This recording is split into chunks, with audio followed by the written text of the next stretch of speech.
Hey guys, BMG here, and we have war number 2 of season 37. The attack team is Hulkling, Rintra, and Thing. We're going up path 3 in section 1. Colossus is a common defender here. I really don't think he's that great here. Spaced armor, electric defense, backboard brawler. Same nodes that we saw in the last war. And I did not play this fight perfectly well in the first war of the season. I actually took like 30 seconds longer than I should have with Hulkling. But yeah, right here, this should have been a lot faster, but Colossus thought he was, something special, dropping all these heavy attacks out of nowhere. But yeah, we pretty much got this fight down in like 40 seconds. Once you get that special 2 off, you're golden. Yeah, Hulkling is so damn good. He's one of my favorite characters to come out this year. So next up we have Havoc on this path. He doesn't really get benefit from like any of these nodes, so it's just a standard Havoc. I think this was just a way to how do you say it?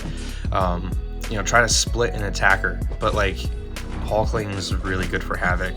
Just keep baiting his heavy attacks. It's something you're probably going to end up doing with Hulkling anyways, because you want to wait for your shapeshift charges to come back.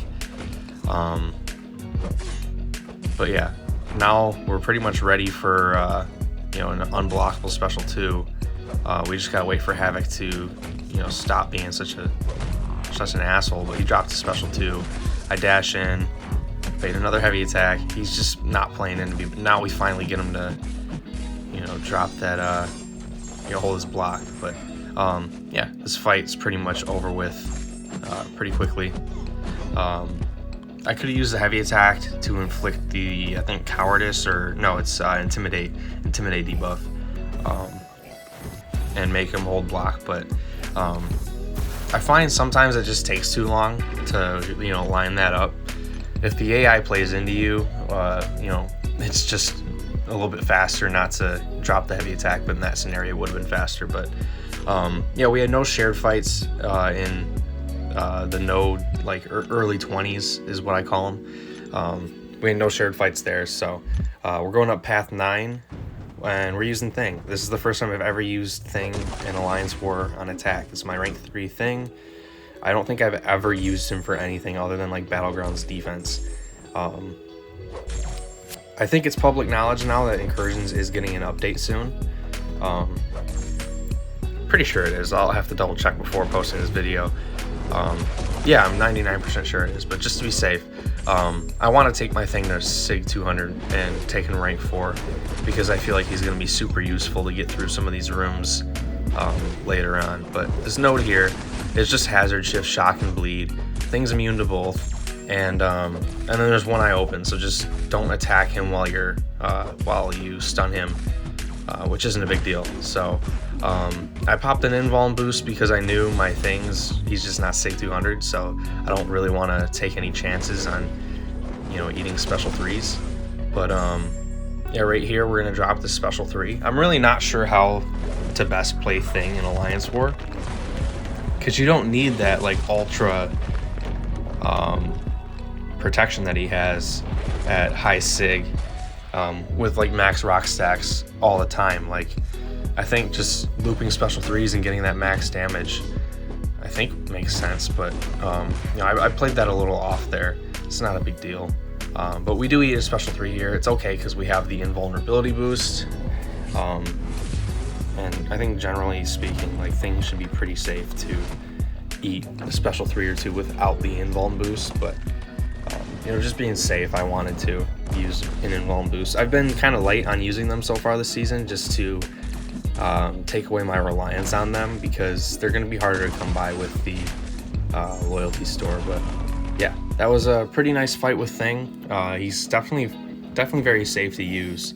But yeah, next up we have Human Torch on the second node. It's Hazard Shift, Shock, and Bleed, and Nerves of Steel. So he just gains armor up passives periodically over time, and the only way to remove them is striking his block, which really isn't that big of a deal.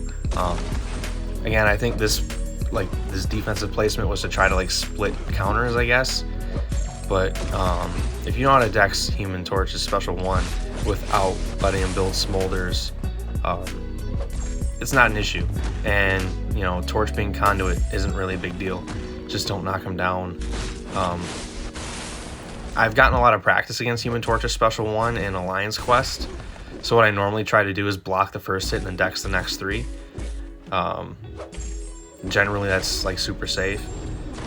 Right here, I kind of just wanted to gauge and see how strong Thing's special 2 would be, just, you know, with a couple Fury passives up. And it wasn't as impressive as I thought it would be. Saving for the special 3 would have been smarter because it wouldn't have triggered Conduit. So yeah, I just wanted to test a little bit with Thing. I was not worried at all for this fight. It's a super safe fight. I just wanted to see what Thing was capable of, because I've never really used him on an Alliance War attack. So this was pretty interesting. Like my instinct right here is telling me to drop another special 2, but I figured just saving for the special 3 would make sense. And I feel like Thing is like kind of underrated. People see like the Thing cheese synergy or whatever that he has, and they're just like, yeah, like he's great with that, but like bad without it. And like I think his damage is respectable without it, especially if you're going for special 3s. But yeah, I just wanted to get some armor up passes off of him and then drop the special 3.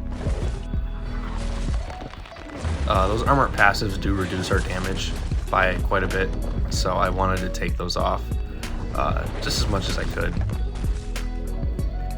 But yeah, like Thing after special 3, he's unstoppable and unblockable, gains a big Fury passive. Like, I don't know, it just seems like a really strong combination. It's tons of fun to use. But next up we have Hyperion on, can't remember what node this is, but I know it's Rich Get Richer, Aspect of Evo, Feats of Power, Mystic Ward. It's just a Rintra fight, and the way to handle this fight is just to not throw your special 1 or special 2. Just go special 3s, and then use your special 2 when you know it will KO the opponent. This comes with experience using Rintra, so your special 2 with a certain amount of ruptures will deal a certain amount of damage, regardless if it crits or not. Like if you have a non-crit special 2, that's what you want to bank on. So like if you have like 30 ruptures, like your special 2 is probably going to hit like 50k if you don't crit.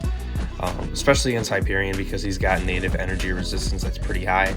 So yeah, so pretty much just the way to play Hyperion here is just make sure he doesn't throw a special 3, keep his power gain off of him, and let the ruptures do the work, because the ruptures do deal a lot of damage once you get them up. And then if you do take a hit or 2, it's not a big deal. The special 3 has a regeneration effect based on the mystical charges that you have, so you'll pretty much stay topped off, especially if you're self-rooting quite a bit. So yeah, I think this is a generally safe fight. It's not the fastest out there, but it works. And you know, fights that work and they're safe, I'm a big fan of. Because like right here, Hyperion just throws a special 2, right in my block, not a big deal. Land some combos, add some ruptures.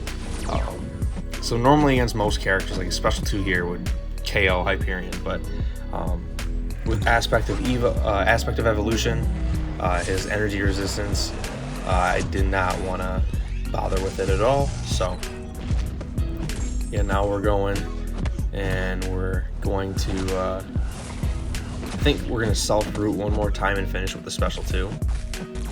Yeah, so let's see.